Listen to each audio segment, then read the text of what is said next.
Hi, I'm Dan, And I'm Eric. and you are due for a sharpening.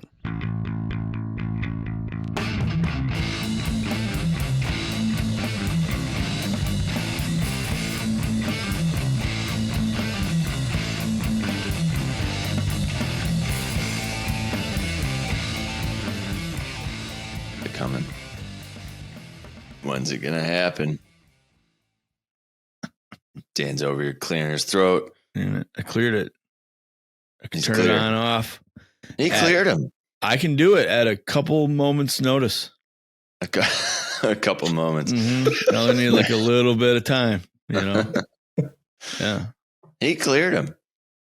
How'd you clear him, man? So we're giving each other ocular pat downs here. Right. And I don't have the duster on, though. I don't have those glasses that can hide how scared I am. But I'm me. Nice. I just read that. Welcome aboard, everybody. So I just wanted to jump out ahead of everyone and say that we at Due for a Sharpening, right, that's what it is, are appalled by the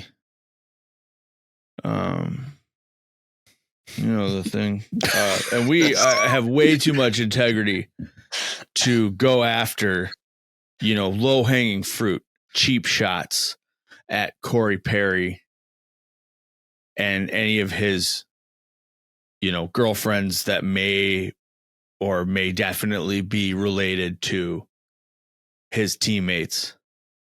That is just not what we do here. Right. I expect other podcasts to do that. And now that I say that, they're probably the ones that would get a lot more listeners. So I think he fucked her. Well, as I'm sitting here right now talking to Connor Perry, as his name is such. Mm-hmm. Named after his dad. Right. His new dad.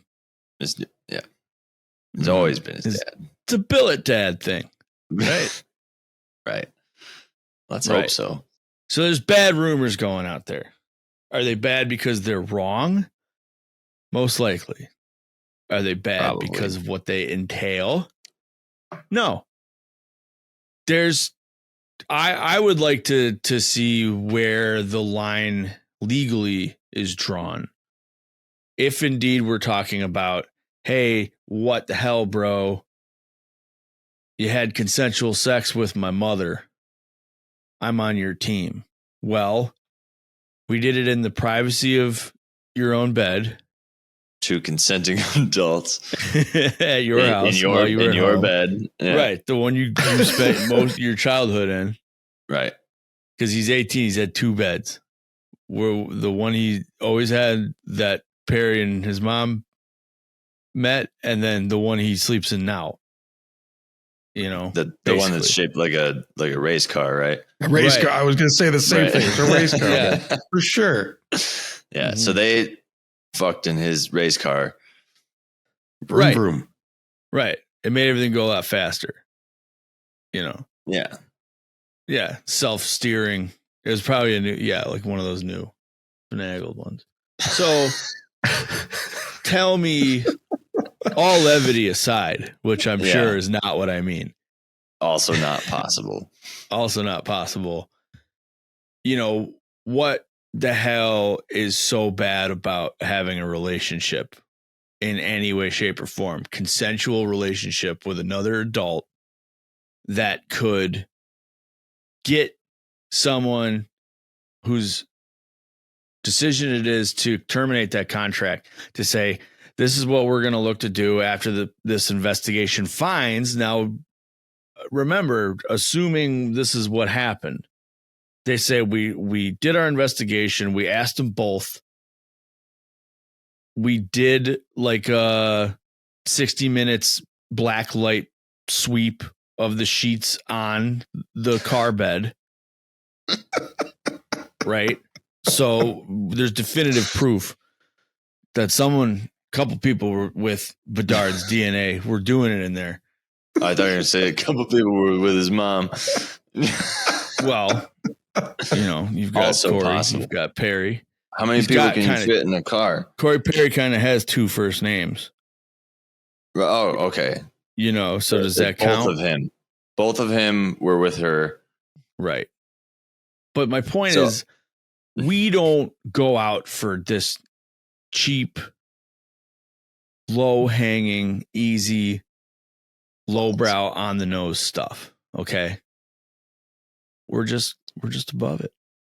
But anyway, dude, there's nothing wrong with doing that, right? So they're not going to terminate a contract. And he's certainly not going to come out and be like, I've embarrassed everybody. I'm so sorry. I'm going to rehab for, young line mate moms. Yeah, exactly. So whatever he did had to be extremely inappropriate for the workplace. Right. But also within the bounds of legality, because they're not pressing charges. They're not forced to, we had to call the cops, and he's, getting toted off in a paddy wagon. The fact that they were able to handle it internally. And I think, obviously the rumor mill is pretty strong these days. That's how she handled it. Right. She gets around internally. But anyway, when you're driving that little bed car, you get around. He's got a little track. Anyway, so the fact that he's going to rehab or whatever, and he specifically stated that it was for alcohol abuse. Mm-hmm. I have to imagine that he showed up to the rink hammered. Yeah. And did something. Yeah. Just maybe fucking with people, but it did say it involved a specific team employee. Yeah. So like a trainer, equipment manager, trainer. Yeah. Something like that. Maybe the masseuse. The Methuselah? The Methuth. I think my internet just cut out there. Did it? You speak a different language. I should change. Yeah, that's good. The masseuse. Tyson. The masseuse is he got drunk. He's like, I need a massage. Mm-hmm. Maybe someone cleaning out his locker found something. Yeah, right. We could. And then he was like, "If you tell anybody about this, I'll fucking kill you." He did one of those things, and that was who he harassed. Yeah. So, and then when they figured that out and they got to Columbus, they pulled him off the bench. They made him pee in a cup. And then later, they tested him for drugs or whatever. The cup pee, that's just going to go ahead and keep this normal. Yeah, right. Hang on to those. Yeah. So I don't know. Fuck them. Fuck it. The Hawks can lose a guy like that. That's great. Who else did the Hawks lose? Well, they lost him a little bit ago, but a while ago. Who did the Red Wings gain? The Red Wings gained kind of from the Hawks. Jonathan Berggren got called up. Yeah, no low hanging fruit there. Nope. Yeah, Patrick Kane. Yeah, everyone knows this by now. This is so old hat. Right. Yeah, this is gonna be. We're a little behind. This is so long ago. He doesn't even play for the team anymore. He already broke his foot again. And he already yeah. Dude, there's other people. Was it Sam Girard for the Avalanche entered the player assistance program? Yeah. Mm-hmm. So, a lot of people going through Chicago or wherever Bedard's mom lives. Getting in that car. It's a 4-seater, right? That's a big car. Like a Gremlin or something. It's not a race car. Yeah. It's like a shitty old. It's just some shitty little car. Right. Yeah. Ford Taurus. They make those. So Patrick Kane's making a comeback. Hopefully. I hope it works.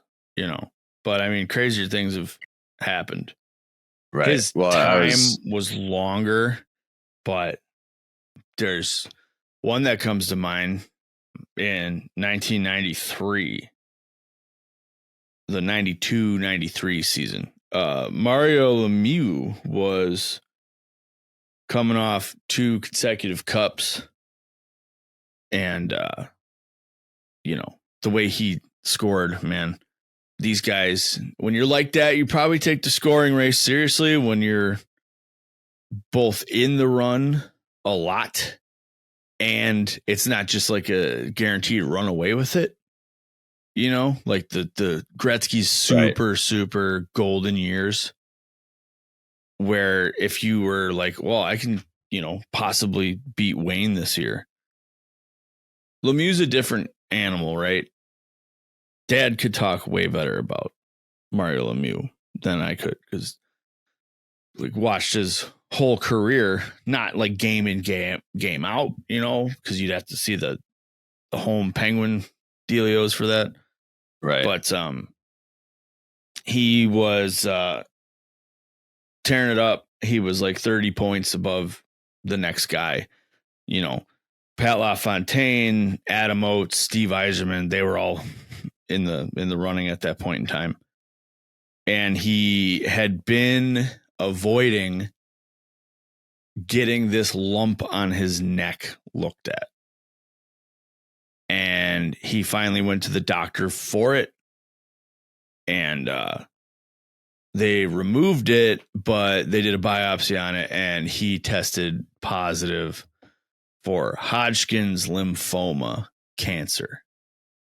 I don't know if I just did like a, you know, Marquette, Michigan, USA. Like Hodgkin's lymphoma, cancer, Canada, yeah, medical field, human body. Yeah, you just keep going. So the lump on his neck was actually a fucking lymph node that was like the size of a golf ball. Whatever. Yeah, exactly. Tumor. That's crazy. Like, wasn't just like, I mean, I guess you're lucky that he was lucky it wasn't so internal that it made no, you know, mark on his outer body that you would notice. Right. It's better to be in a confined space than everywhere. Mm-hmm.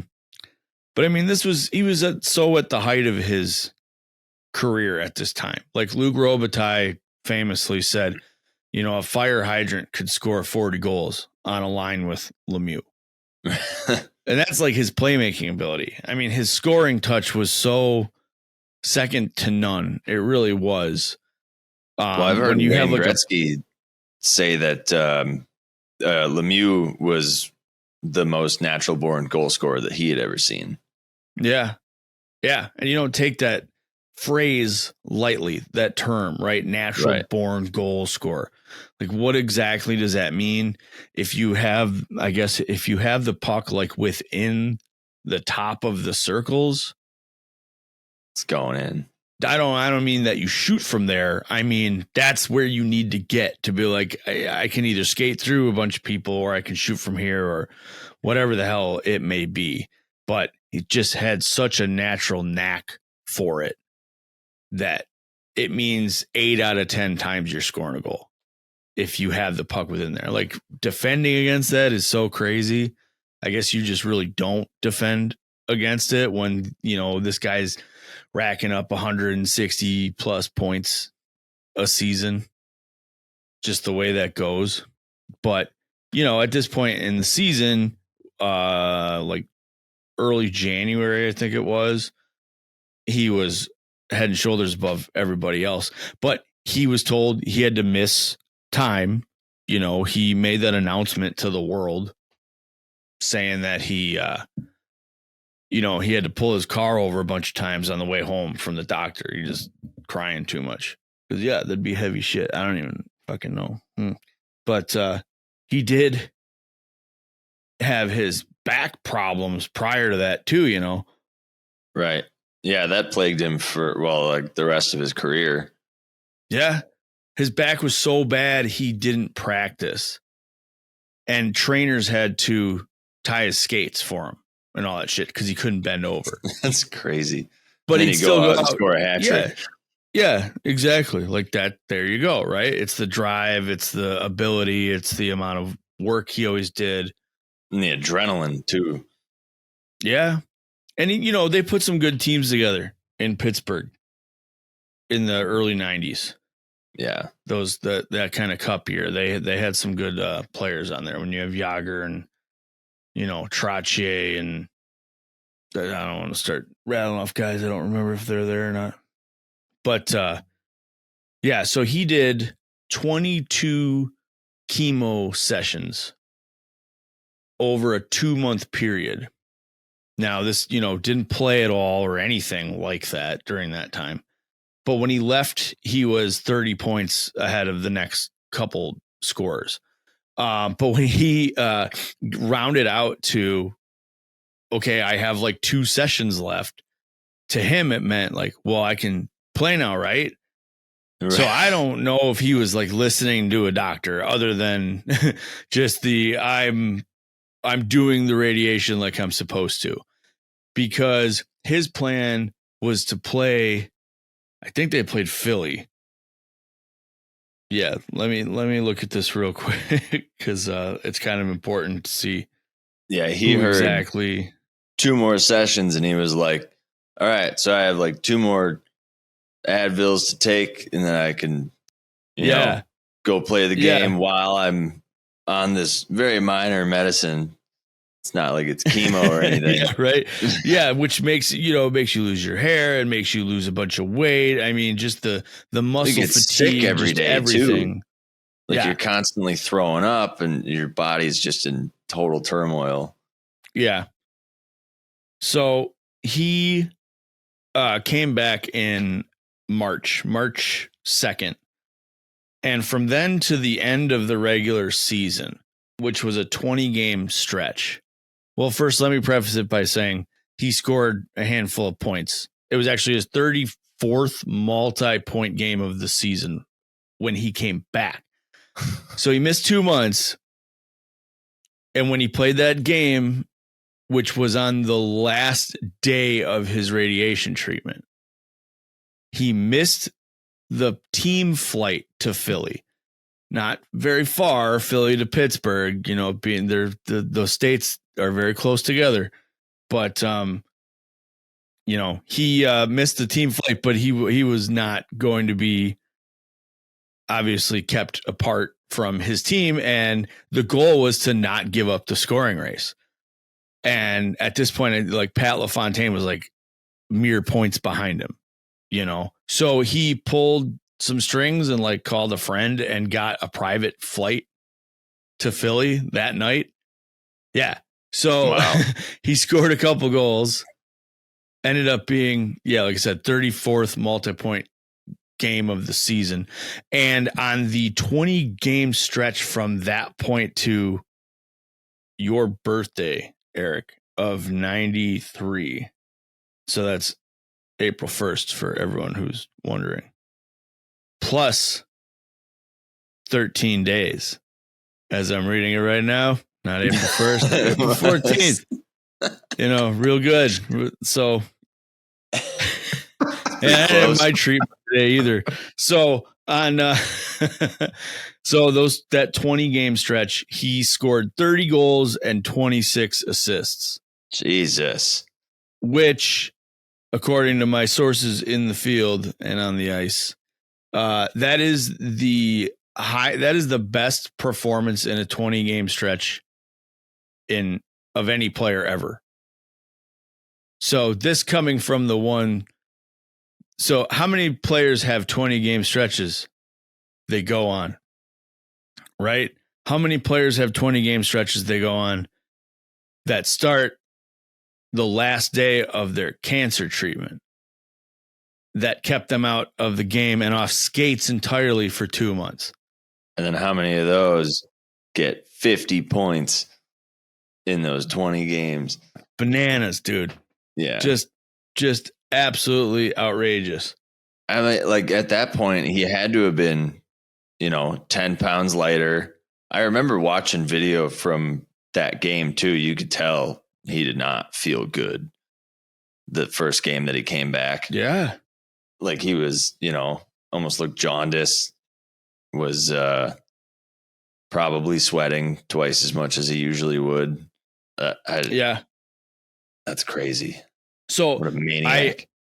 I have to recant a handful of things and fix them. So the back problem thing didn't come to a head prior to this season. This actually kind of makes it crazier. His back pain and the residual effects from treatment caused him to miss the entire 94-95 season. So that means he played the 93-94 season after he came back mid 92-93 season. Okay, so you had one in between. Right. So he tore that shit all the way up. And then when he came back after missing a year, he led the league in scoring again. Right? Yeah, it was just in his bones. Yeah, it really was. And Jesus Christ. Points per game. So 97, he retired. And then after 4 years of retirement, he came back again. And he led the league in goals per game over the next 2 seasons. Oh, my God. Right? So, I mean, Patrick Kane's comeback is all but certain. He hasn't played a game yet. I like the things I hear coming out of Detroit. And people are like, oh, you're back on the ice. He's like, well, honestly, this is like my 70th skate. Right. Since I got cleared for he's skating. Been playing a lot. Yeah. So, you have faith compared to the unfortunate stories of the past players. Right. But the only one that shares a surgeon with him is that tennis player that everybody's talking about, who won the European Open after he had that exact same surgery by the same surgeon, Okay. So that, I've been doing some research on this, and then coupled with, this won't ruin anything for you, being that you haven't watched the game. There's an interview with Yzerman talking about Kane, and the way that he made it sound was they did the hip resurfacing a certain way. It made it sound like they did it differently than Backstrom and Ryan Kessler, which granted that was 10 years ago. So obviously science has come a little bit further than it was then. Yeah. Because Ryan Kessler didn't play a single game in the NHL after he had his surgery done. Yeah, I remember that. It was sorry. But then Backstrom made it 42 games. And then he left for, granted, it's undisclosed reasons. They haven't really said specifically that it was because of the surgery not working, but you have to speculate that that's probably a part of it. Yeah. Right? Because what the hell else pulls you entirely out like that? Right. So then there's the fact that it made it sound like they did something differently. And then apparently the Red Wings medical staff did a bunch of research on their own, and they consulted with a lot of their friends and cohorts in the field. And everyone said yeah, this is the absolute best chance that he has of being able to play again, basically. Yeah, dude. So that's so cool to hear. And he was lauding the training staff about, this is new stuff in his eyes from what he's seen, that everybody has their own workout regimens specifically designed to their body type and their weight and whatever what did he put it? Shortcomings. It was a synonym of shortcomings is the way he put it, that everybody has those. So that's the way your diet goes with the nutritionist. Right. That's the way your workout goes with the trainers, so he said he's been of the utmost level impressed thus far with everything in Detroit and at the LCA. And yeah, this is all, like you said, this is the newest technology possible, the newest procedure, the newest version of this procedure possible. So you know, you're not, granted, Lemieux's cancer diagnosis was put on the best case scenario track basically out the gate, not for any reason other than that's just how it happened. You know, he was like a month or so ahead of schedule with the way that how well things were going. And Jesus, it's like the way he wanted to get back for just finishing the season the best scorer in the league, because he already had that going at the time. You can't totally write out that his desire to get back to the ice had something to do with kicking the shit out of cancer, right? I mean, it's just a wild thing to say. I mean, there are so many stories out there of people with cancer or like other diseases that when they give up their will to live, then it just takes over. Mm-hmm. And then the opposite, the inverse of that is when you have that will to live. I mean, look at Pappy. He's, 5-time cancer survivor, and he's got the most will to live out of anybody I've ever met. Right. So yeah, you throw in, I want to beat Wayne Gretzky in the scoring title this season. Yeah, that was it. Like dying or not playing wasn't even close to an option to him. Nope. It was just like, God damn, I could get back to the rink, win that scoring race, man. At least constantly checking his watch. Yeah. So as a guy who, there might be other players like this, but it's so insignificant if they are out there, because maybe they had these small careers. Maybe it was back in 1927, but for a guy who scored on both his very first and very last NHL shots,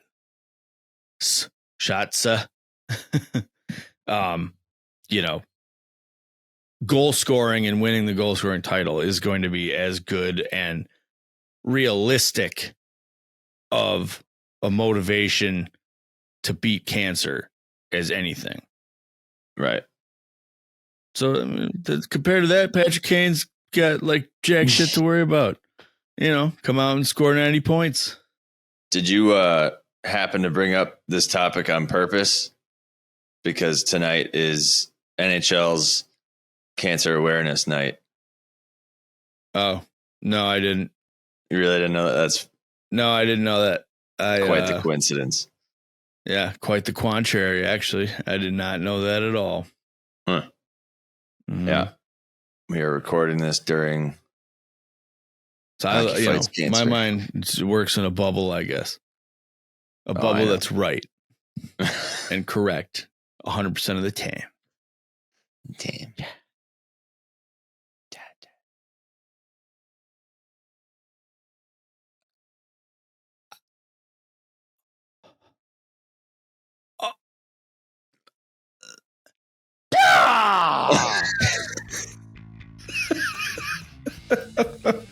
Connor Perry, everybody.